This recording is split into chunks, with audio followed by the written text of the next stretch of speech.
Hello everybody, welcome back to the Software Does, and in this video we will just start a lecture series on a very important chapter of class 12 physics, which is ray optics. So we will first finish ray optics, then we will come to the wave optics, and then we will further go to the other chapters and we will try to cover those chapters. Let's begin this chapter, and this is the first lecture of the lecture series ray optics, in which we will just have an introductory lecture. Let's begin this. Hello. ये आपका पहला lecture रहा, और इस पहले lecture में हम जानेंगे कि ऑप्टिक्स क्या होता है, इसके कितने पार्ट्स होते हैं, कितने कैटेगरीज हैं, ठीक है, and all. Optics is basically, उसमें हम लोग पढ़ते हैं लाइट के बारे में, लाइट के डिफरेंट फिनोमिना के बारे में। ये सारा कुछ जिस चीज़ में पढ़ते हैं, फिजिक्स के जिस भाग में पढ़ते हैं, उसको हम लोग ऑप्टिक्स बोलते हैं। अब ऑप्टिक्स का मोटा मोटी दो टाइप हो गया, एक हो गया ज्योमेट्रिकल ऑप्टिक्स और दूसरा हो गया फिजिकल ऑप्टिक्स। ज्योमेट्रिकल ऑप्टिक्स में होता क्या है कि लाइट को रे की तरह कंसीडर किया जाता है, एंड फिजिकल ऑप्टिक्स की बात करें तो it is further divided into two categories. ये फर्दर दो कैटेगरीज में डिवाइडेड है, एक है वेव ऑप्टिक्स, दूसरा है क्वांटम ऑप्टिक्स। तो वेव ऑप्टिक्स में होता क्या है, वेव ऑप्टिक्स में लाइट को आप वेव की तरह कंसीडर करते हो, और इसमें फिनोमिना जो आएंगे वो इंटरफेरेंस, डाइफ्रैक्शन जैसे फिनोमिना हमें पढ़ने होंगे। ये सारा कुछ हमें वेव ऑप्टिक्स में पढ़ना होगा। देन रहता है क्वांटम ऑप्टिक्स। क्वांटम ऑप्टिक्स में लाइट ही है, बट इसको कंसीडर करते हैं हम लोग एक फोटोन की तरह, एक पार्टिकल की तरह। That's why it is called quantum optics. और इसमें जो फिनोमिना में पढ़ने होंगे वो फोटो इलेक्ट्रिक इफेक्ट जैसे फिनोमिना होंगे, जिसे हम चैप्टर 10 में पढ़ेंगे, जो है dual nature of radiation and matter. So what is light, बचपन से पढ़ते आए हैं, वही वाला डेफिनेशन चिपका दीजिए। Light is a form of energy which propagates as an electromagnetic wave. Light form of energy है, और ये ट्रैवल किस तरह से करता है, तो एक वेव की तरह करता है। और कौन सा वेव, तो electromagnetic wave. Electromagnetic wave chapter 8 of class 12। Okay, अब चलिए देखते हैं। अब इस इलेक्ट्रोमैग्नेटिक वेव भाई बहुत सारे टाइप के होते हैं, ठीक है। उसमें से हम लोग विजुअल लाइट को ही सिर्फ देख पाते हैं, जो विजुअल लाइट होता है। तो इसका जो बैंड होता है, जो बहुत सारे इलेक्ट्रोमैग्नेटिक वेव्स होते हैं, उसको हम लोग इलेक्ट्रोमैग्नेटिक स्पेक्ट्रम बोलते हैं, ठीक है। चलो उस स्पेक्ट्रम को देखते हैं। तो स्पेक्ट्रम के लिए मेरे पास बहुत अच्छा तरीका है, जिससे आप लोग सारे वेव्स को याद कर सको। उसका तरीका है raging Martians invaded Venus using x-ray guns. सारा इसमें आ जाएगा। इससे क्या हो गया आपका, रेडियो वेव्स, मार्शन से माइक्रोवेव्स, इन्वेडेड, इंफ्रारेड। वेनस से क्या हो जाएगा, वी फॉर विजिबल रीजन। फिर आया यू से क्या हो गया, अल्ट्रावायलेट। एक्सरे ही रहेगा, गन्स गामा। तो ये जो हमने ये जो ऑर्डर देखा कि पहले radio waves, microwaves, infrared, visible, ultraviolet, X ray, gamma, तो जैसे जैसे आप इस ऑर्डर में बढ़ते जाओगे वैसे वैसे फ्रीक्वेंसी बढ़ती जाएगी। लाइक रेडियो वेव्स की सबसे कम फ्रीक्वेंसी, माइक्रोवेव्स की उससे ज़्यादा, इंफ्रारेड की उससे ज़्यादा, विजुअल की उससे ज़्यादा, अल्ट्रावायलेट की उससे ज़्यादा, एक्सरे की उससे ज़्यादा, और सबसे ज़्यादा किसकी, गामा रेज की। तो gamma rays has maximum frequency. Okay, अब फ्रीक्वेंसी तो ऐसे बढ़ती गई, बट इस ऑर्डर में अगर आगे बढ़ेंगे तो वेवलेंथ का क्या होगा। तो हम लोग जानते हैं कि v equals to F lambda होता है, और ये अगर कांस्टेंट रखोगे, जो कि इलेक्ट्रोमैग्नेटिक वेव्स के लिए कांस्टेंट होती है, ठीक है। तो यहाँ पर अगर आप फ्रीक्वेंसी बढ़ाते जा रहे हो तो वेवलेंथ घटती जा रही होगी। दैट मीन्स रेडियो वेव्स की सबसे ज़्यादा वेवलेंथ होगी, सबसे बड़े रेडियो वेव्स होंगे। माइक्रोवेव फिर घट गया, उसके बाद फिर इंफ्रारेड उससे ही छोटा, विजुअल उससे छोटा, अल्ट्रावायलेट उससे छोटा, एक्सरे उससे छोटा, और गामा रेज की सबसे कम वेवलेंथ होगी। So it was about frequency and the wavelength. अब छोटी छोटी बातें समझ लें। विजिबल रीजन जो है वो हमारे मुद्दे का विषय है। तो विजिबल रीजन में यार बहुत सारे कलर के लाइट होते हैं, लेकिन हमारे आंखों की जो क्षमता है वो सिर्फ 7 ही कलर्स को डिस्टिंग्विश करने की है। दैट्स वाई हम लोग सिर्फ विबग्योर को देख पाते हैं। और बात करें इन कलर्स की, तो ये कलर्स जो होते हैं वो सिर्फ और सिर्फ फ्रीक्वेंसी पे डिपेंड करते हैं, वेवलेंथ पे नहीं। इसीलिए हम लोग अक्सर ये बात कहते हैं कि frequency is the property of source but wavelength is not. यानी अगर आप एक लाइट रे को अभी किसी और अभी रेड कलर का लाइट रे है, आप इसको एक मीडियम से क्रॉस करा रहे हो, तो मीडियम से क्रॉस किया, उसका वेवलेंथ चेंज हो सकता है, लेकिन उसका कलर नहीं चेंज हो रहा है, उसका कलर चेंज नहीं हो रहा है, उसका फ्रीक्वेंसी नहीं चेंज हो रहा है। अब बात समझिए, यानी जितने भी फिनोमिना हम लोग पढ़ेंगे ना, उसमें लाइट की फ्रीक्वेंसी कभी चेंज नहीं होगी, चेंज उसका क्या होगा, वेवलेंथ चेंज होगा। ओके, तो इस बात को हमेशा ध्यान में रखना कि फ्रीक्वेंसी चेंज नहीं होती है, because it is the property of source. Okay, अब आगे बढ़ते हैं।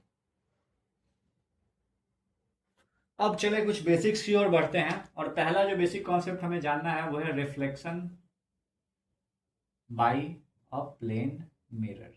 अब कहोगे सर रिफ्लेक्शन को डिफाइन तो करो। भैया रिफ्लेक्शन को डिफाइन करने का मन तो नहीं कर रहा है, लेकिन करते हैं।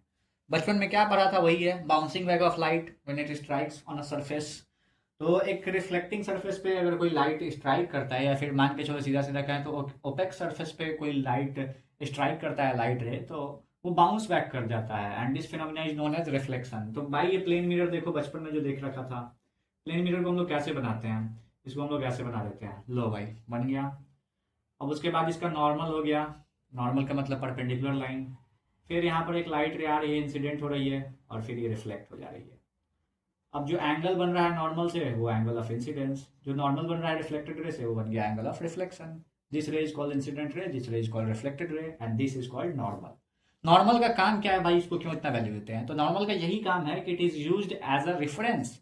इसका इस्तेमाल किया जाता है एक रेफरेंस की तरह, it acts as a reference, जिसकी मदद से हम लोग एंगल नाप पाते हैं, सॉरी माप पाते हैं कि आपका इंसिडेंट रे कितना एंगल बना रहा है, रिफ्लेक्टेड रे कितना एंगल बना रहा है। तो इसको एक रेफरेंस की तरह यूज करते हैं, ये हमने बचपन में पढ़ रखा है। अब उसके बाद प्लेन मिरर से रिफ्लेक्शन होता है तो क्या क्या चीजें आती हैं, पहली बात क्या आती है, पहली बात तो ये है जो कि आपका ऑब्जेक्ट का जो डिस्टेंस रहता है वही इमेज का डिस्टेंस रहता है। ये क्या बोल दिए हैं, कहने का मतलब ये है कि अगर आपका ये मिरर है, यहाँ से u डिस्टेंस पे ऑब्जेक्ट को रखे हैं, और यहाँ से v डिस्टेंस पे इमेज बन रहा है अंदर की तरफ, तो u v के बराबर होगा। तो यही बात पता चला इससे, u v के बराबर है। अब ऑब्जेक्ट का जो हाइट रहता है वही आपका इमेज का हाइट रहता है, यानी h equals to h dash, जितना बड़ा ऑब्जेक्ट है उतना ही बड़ा इमेज है भैया, है ना। तो ये सारी बातें ध्यान में रखनी है। अब बात करें इमेज की, तो इमेज कैसा बनता है, इमेज का नेचर होता है वर्चुअल एंड इरेक्ट। इमेज आभासी बनता है वर्चुअल टाइप का, और सीधा बनता है इरेक्ट बनता है, ठीक है। तो ये तीन प्रॉपर्टीज हुए। चौथा प्रॉपर्टी सबसे इंपॉर्टेंट, जो हम लोग बचपन से इसका इंपॉर्टेंस देखते आए हैं, कि इमेज जो बनता है वो लैटरली इन्वर्टेड बनता है, यानी आपका जो इमेज बनेगा वो क्या रहेगा, लैटरली उल्टा रहेगा, यानी राइट साइड लेफ्ट लगेगा और लेफ्ट साइड राइट लगेगा। तो दैट्स इट, यही बात है, और क्या। अब उसके बाद हम लोग आगे बढ़ते हैं, जल्दी जल्दी बेसिक को कवर कर लें, ठीक है। अब रिफ्लेक्शन में होता है क्या है कि आपका लाइट रे आया, इंसिडेंट किया, रिफ्लेक्ट कर गया, तो उस लाइट में क्या क्या चेंजेज आएंगे, तो भैया चेंज ना के बराबर आता है, दैट मीन्स उसका जो फ्रीक्वेंसी है वो वैसा का वैसा ही रह जाएगा, जो तुमने पहले ही बताया था। वेवलेंथ भी वही रहेगा। और उसके बाद बात करें एक बहुत खास चीज़ की, तो वो होता है उसका इंटेंसिटी। तो रिफ्लेक्शन के बाद इंटेंसिटी में डिक्रीज आता है, यानी रिफ्लेक्शन के कारण थोड़ी सी इंटेंसिटी कम हो जाती है लाइट रेज की। और हम लोग जानते हैं कि इंटेंसिटी डिपेंड करता है एम्पलीट्यूड के स्क्वायर पे, तो एम्पलीट्यूड में डिक्रीज आता है, इस कारण से आपके इंटेंसिटी में डिक्रीज देखने को मिलती है।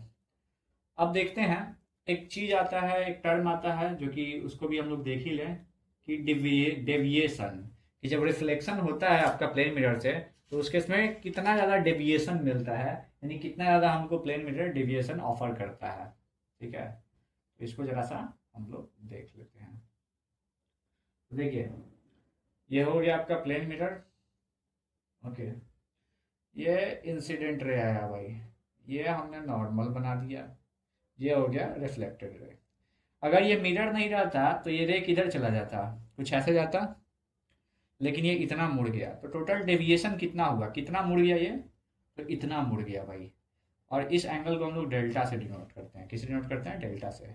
ये एंगल आई हो गया, ये एंगल आर हो गया, angle of incidence, angle of reflection, and this is angle of deviation. ये क्या हो गया, एंगल ऑफ डेविएशन हो गया। अब देखते हैं इस एंगल ऑफ डेविएशन की वैल्यू कितनी होती है। तो देखिए, ये यहाँ से लेके यहाँ तक ले पूरा एक स्ट्रेट एंगल बन रहा है, तो ये 180 डिग्री का हो गया, ये पूरा 180 डिग्री का हो गया, और उसमें से इतना घटा दीजिए, आई प्लस आर घटा दीजिए, तो ये डेल्टा निकल जाएगा। बिल्कुल, हम लोग जानते हैं कि लॉ ऑफ रिफ्लेक्शन कहता है कि आई बराबर आर। इसको आप क्या लिख सकते हैं, आर को आई लिख सकते हैं, तो आई प्लस आई 2 आई, दो दो बार आई, सॉरी, ठीक है, तो ये 2 आई हो गया। या फिर किसी को मन किया कि नहीं हम ऐसे नहीं लिखेंगे, तो वो लिख देगा 180 डिग्री माइनस 2 आर, आपके मन पे है, ठीक है, आप इसको ही लिख सकते हो। अब आगे देखो, अब बात ये आती है कि इसमें एक टाइप का एंगल और हम लोग को जानना होता है, वो होता है कि आपका जो सरफेस है, ये जो रिफ्लेक्टिंग सरफेस है, सॉरी, ठीक है, इससे जितना एंगल पे इंसिडेंट रे जाता है, इस एंगल को हम लोग बोलते हैं ग्लैंसिंग एंगल। इस एंगल को क्या बोलते हैं, ग्लैंसिंग एंगल, ठीक है। तो ये ग्लैंसिंग एंगल के टर्म में अगर हम लोग डेविएशन लिखना चाहें तो वो क्या होगा, उसको समझते हैं। तो glancing angle plus incident ray को अगर हम देखें तो इन दोनों का सम क्या हो जाएगा, इन दोनों का सम 90 डिग्री हो जाएगा। तो आप ग्लैंसिंग एंगल को क्या लिख सकते हैं, 90 डिग्री माइनस आई, लिख सकते हैं कि नहीं, बिल्कुल लिख सकते हैं भाई। तो ग्लैंसिंग एंगल को क्या लिख सकते हैं, 90 डिग्री माइनस आई, या फिर आई को किसी को मन किया तो लिख दिया, जैसे मन तैसे, ठीक है, कर छोड़ो, ओके। या फिर आई को तुम ऐसे लिख सकते हो 90 माइनस थीटा, लिख सकते हो, है कि नहीं, बढ़िया। तो आप क्या, आप डेल्टा को क्या लिख सकते हैं, 180 माइनस 2 टाइम्स 90 माइनस थीटा, ऐसा लिख सकते हो।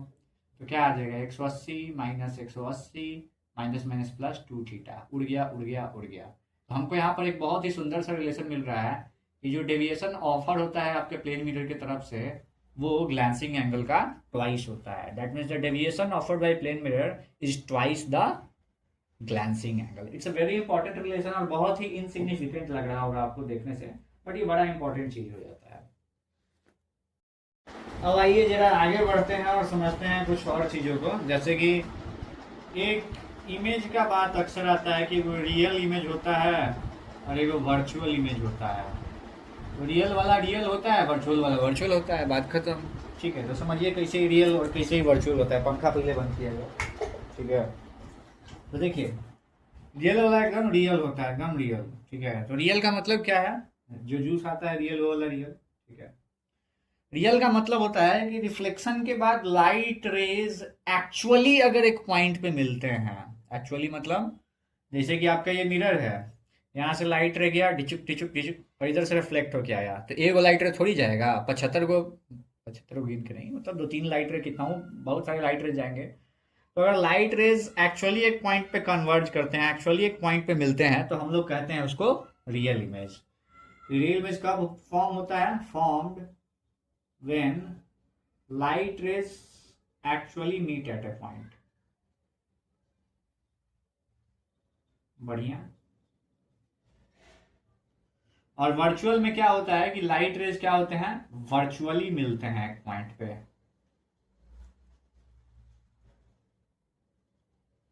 दूसरा बात, रियल इमेज जब भी बनेगा ना, तो ये हमेशा इन्वर्टेड बनेगा, यानी मूड़ी नीचे गोर ऊपर, सॉरी मतलब मुंह नीचे पैर ऊपर, इन्वर्टेड उल्टा बनेगा। और ये हमेशा वर्चुअल इमेज इरेक्ट बनेगा, एकदम सीधा, इसकी पहचान है ये सारी। दूसरा, ये same side of the mirror रहेगा जिस साइड तुम्हारा ऑब्जेक्ट रहेगा। जैसे कि मिरर के केस में तुमने ऑब्जेक्ट यहाँ रखा है, तो इसी साइड तुम्हारा इमेज बनेगा, है ना।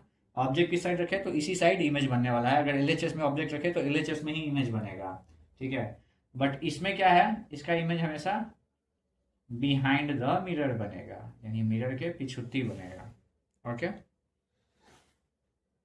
और चौथा सबसे इंपॉर्टेंट चीज जो तुम लोग शुरू से सुनते आए होगे और सोच रहे हो कि अब वही आने वाला है, अब वही आने वाला है, तो उसको ही ले आते हैं कि इस रियल इमेज को आप स्क्रीन पे ऑब्टेन कर सकते हो, बट वर्चुअल वाला नहीं कर सकते हैं। अब कहोगे कि तो रटा रटाया चीज है, आप भी रटा रटाया बोल दिए हैं, तो ऐसा बात नहीं है बउआ। देखो, जब ये लाइट रेज एक्चुअली एक पॉइंट पे मीट कर रहे हैं और जिस साइड ऑब्जेक्ट है उसी साइड तुम्हारा वो लाइट रेज मीट कर रहे हैं, तो जहां मीट कर रहे हैं वहां पर तुम एक स्क्रीन लगा दो, तो स्क्रीन लगा दोगे तो वहां पर इमेज ऑब्टेन हो गया। लेकिन जहां वर्चुअली मीट कर रहा है, मिरर के पिछुट्टी जाके इमेज बन रहा है, वहां पे आप मिरर के अंदर घुस के स्क्रीन लगाइएगा नहीं ना। तो आप अंदर घुस के जब स्क्रीन नहीं लगा सकते हैं तो वर्चुअल इमेज इसी कारण से स्क्रीन पे ऑब्टेन नहीं किया जा सकता है। और वही रियल इमेज जहाँ पर लाइट रेज मीट कर रहे हैं वहाँ पर लगा दिए स्क्रीन, वहाँ पर इमेज बन गया। तो इसीलिए can be obtained at screen.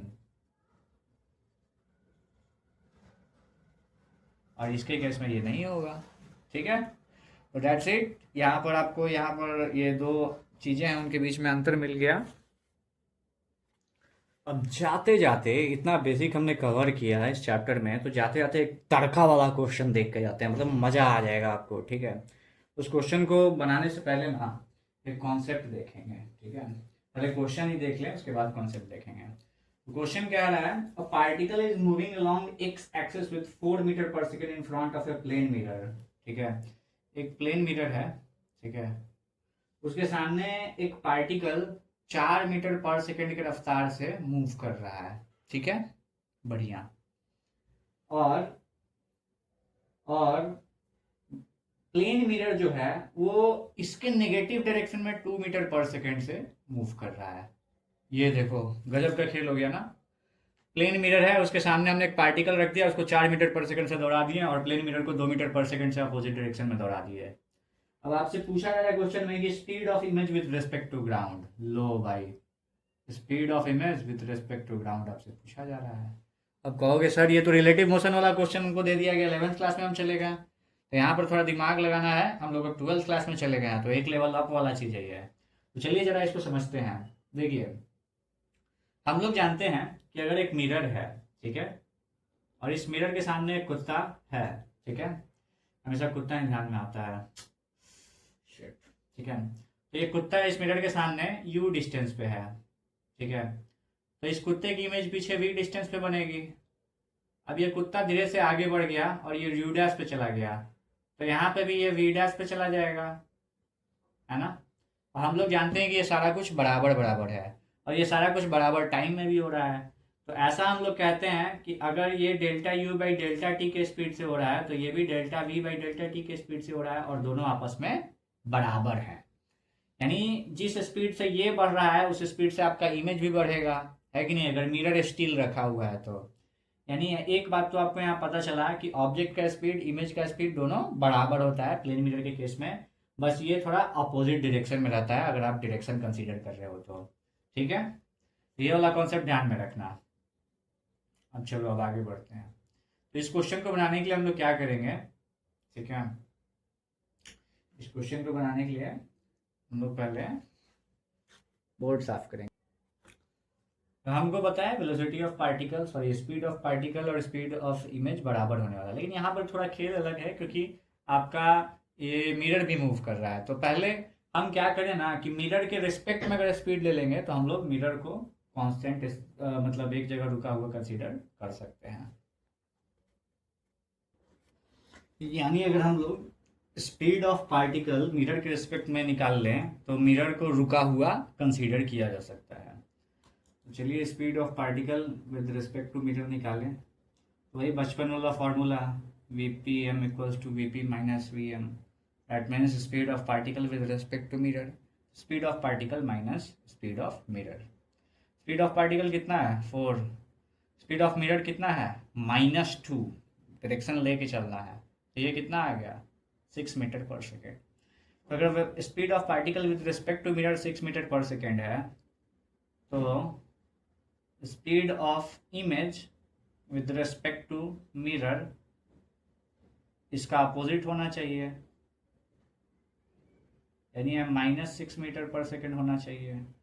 इसको हम लोग क्या लिख सकते हैं, वी आई एम को V I minus V M लिख सकते हैं कि नहीं। और ये सब ग्राउंड के रिस्पेक्ट में है भैया, है कि नहीं, ये सब ग्राउंड के रिस्पेक्ट में। यहाँ पर भी ये ग्राउंड के रिस्पेक्ट में था, ग्राउंड के रिस्पेक्ट में था। सो हमें ये पता है speed of image with respect to mirror हमें पता है वो कितना है -6 मीटर पर सेकेंड। ये हमको निकालना है तो इसको वैसे ही छोड़ दो। और mirror with respect to ground कितना है -2 मीटर पर सेकेंड। ठीक है, तो ये हो गया V I G plus 2 metre per second, और यहाँ पर है -6 मीटर पर सेकेंड। तो वी आई जी की वैल्यू कितनी आ जाएगी -6 -2, that means -8 metre per second. यानी ग्राउंड के रिस्पेक्ट से ग्राउंड के रिस्पेक्ट में इमेज की स्पीड क्या हो जाएगी -8 metre per second that's the answer. Have a good day. ये हमारा काम हो गया।